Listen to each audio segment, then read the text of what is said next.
শুভ সকাল সবাইকে। আমার ছোট্ট একটা মিনি ব্লগে অনেক অনেক ওয়েলকাম জানিয়ে শুরু করছি। আশা করি তোমরা সবাই খুব ভালো আছো।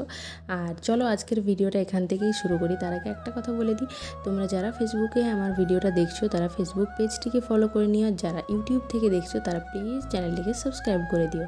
তো যাই হোক, চলো আজকে রান্নাবান্না তো দেখলেই কি করলাম, ওগুলো আর বলছি না। এখন রান্না করছি ছাতু। তো এখানে দেখো, আজকে ছাতুটা একদম কম পেয়েছিলাম। গত দিনেরগুলো তো আমরা নিজেরা তুলেছিলাম, আর আজকেরগুলো কিন্তু কিনেছিলাম, যার কারণে ছাতুটা হচ্ছে তোমার একদম কম। তো কম হলে কিন্তু রান্নাটা খুব ভালো হয়। আর আজকেও কিন্তু তিনজনাই খাবো, ওই জন্য কম হলেও কোনো সমস্যা নেই। যাই হোক, এই লঙ্কাগুলো কিন্তু আমাদের গাছের। এবছরটাতে মানে এই জিনিসটা খুবই ভালো লেগেছে যে আমাদেরকে লঙ্কা একদিনও কিনতে হয়নি। আর এখন লঙ্কার কিলো হচ্ছে 300 টাকা। তো যাই হোক, তোমাদের ওদিকে কীরকম দাম অবশ্যই জানিও। আশা করি সব জায়গাতে প্রায় সেমই হবে। তো এদিকে দেখো বিকেল হয়ে গেছে, আর বিকেল প্রায় সন্ধে আর কি। আর এখন দেখো, আমি গোপালকেও এইদিকে ঘুম পাড়িয়ে দিয়েছি। কোনো দিন দেখানো হয়নি তোমাদের, আজকে দেখালাম যে গোপালকে এভাবেই মানে শুইয়ে রাখি আর কি।